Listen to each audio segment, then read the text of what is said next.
Hirsch, and I am going to tell you to go, and Hirschman's with me, and you can tell him to go at the same time. Okay, what they're trying to do is coordinate that restart and have them go at exactly the same time. Yeah. Now, what's going to happen here is Kurt Busch, as the leader, is going to choose the outside lane because Kyle Busch is in fourth spot, so he's going to want to be hooked up with him. So he has his choice, and he will do that so they can start nose to tail. One to go is the signal. We'll go back racing with just 2 laps to go in this race.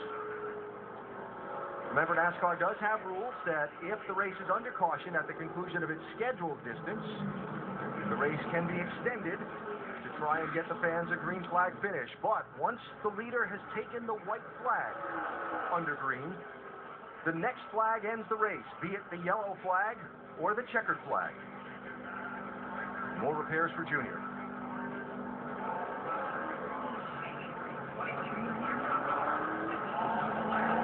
So, terrific stories at the front of the field.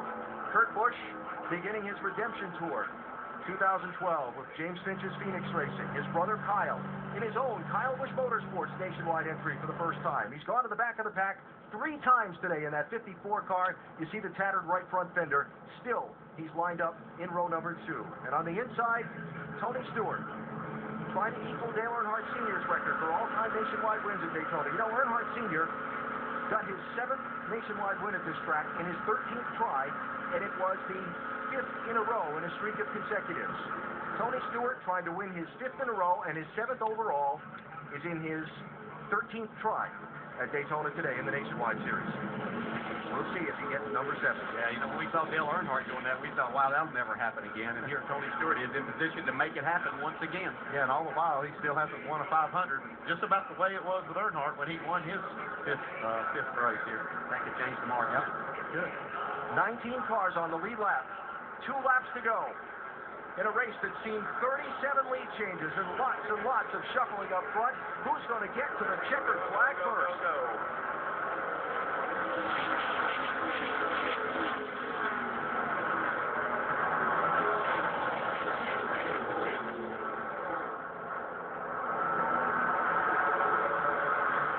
The Busch brothers get out front.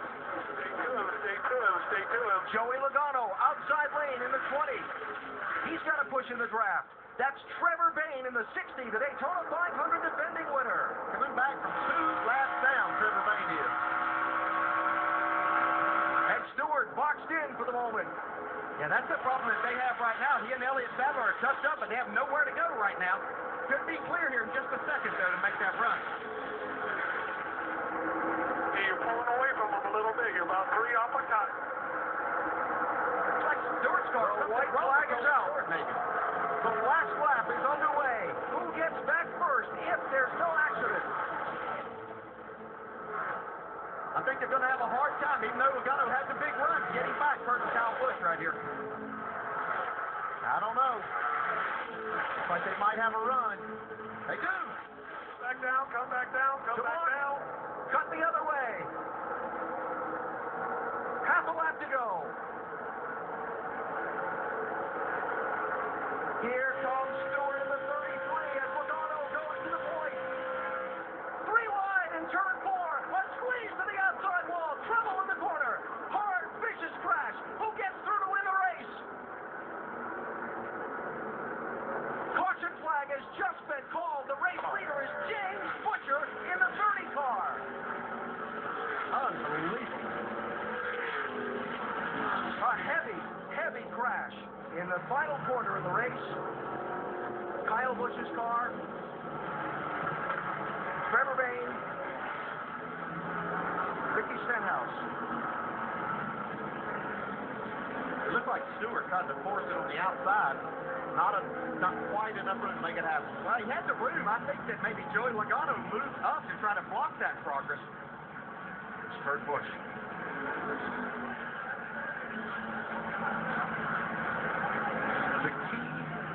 The key to the moment is when the caution was officially called. NASCAR reviewing at the moment in race control. There's Tony Stewart.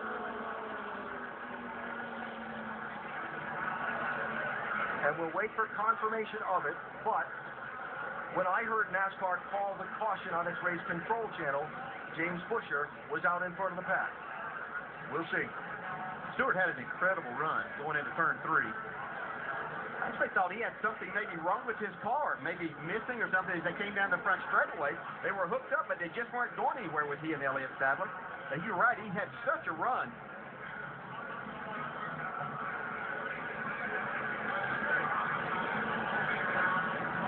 The call has come. James Buescher has won this race. That's incredible. I don't know that I've ever seen that many leaders taken out come to the checker. There's Tony out of the car. And there is Buescher. 21 years old. From Texas. Got married in the off-season to the daughter of his team owner. Campaigning in the NASCAR Camping World Truck Series on a full-time basis this season, part-time in the Nationwide Series, and he is going to hold a winner's trophy at Daytona.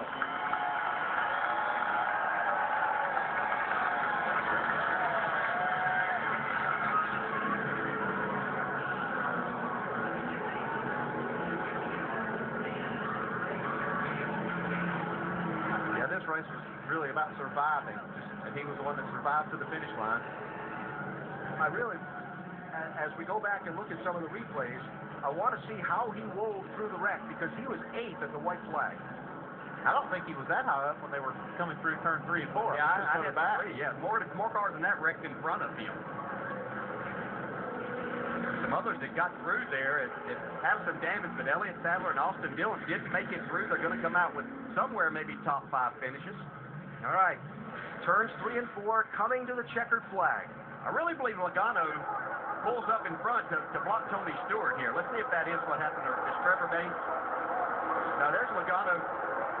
See, yeah, Kurt Busch was actually blocking and moved them up. Hard hit by Kyle Busch, head on into the wall. Here comes Buescher to the bottom.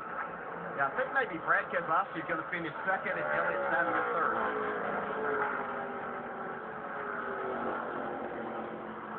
What a mess, sir. What a great job of missing all of that. That's what you have to do. You keep yourself in this. Just have to, people.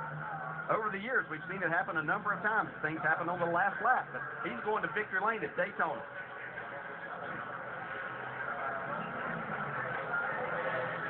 Yeah, it looks like Kurt Busch did crowd Joey Logano. That kind of started the whole chain of events. I got him 11th in that corner. Yep. Yeah. And he really didn't even come close to getting involved. He did a great job of missing all of that. See, Elliott Sadler, there's Austin Dillon going, actually, looks like maybe way down. I don't know if he ended up down pit road, but you can cross the finish line that way, too. Now, in this replay, looks like in the middle of this right now. He's able to sneak out of there. Watch the 30 car and watch the yellow light, top right of the screen. Still green, still green. He's clearly out in front. Caution. There it is. Looks like 22 cars 2nd. Elliott Sadler 3rd. Looks like maybe Cole Witt 4th. Nah, it's hard to tell from that angle. Yeah. They've got a lot of work to do to figure the rest of this out. While Buescher makes his way to victory lane, let's hear from some of the other top finishers and sort out what happened in those last corners. Dave? Brad Keselowski walking around the 22 car. Your truck didn't come home whole last night. This barely came home whole, and you almost had the win there at the end. Almost, just got a little contact in the door, clearing through that wreck, and I don't know how we brought the discount tire Dodge home. There was a lot of swerving there to save it, but if I just could have got through that without that little bit of contact, but could have, would have, should have. I'm proud to be in a position to win a race and to have cars that are capable of that, but at some point Daytona is just a roll of the dice. I think you saw it. I think we were running like 8th or 10th there when that all happened, so we should be happy with the 3rd, but I want to win this race at Daytona. I want to win a race during Speed Week, so glad I got another shot tomorrow with the Miller Lite Dodge at the Cup side, and we'll move on to there, and proud of the discount tire team. Great job today. That close for Brad Keselowski.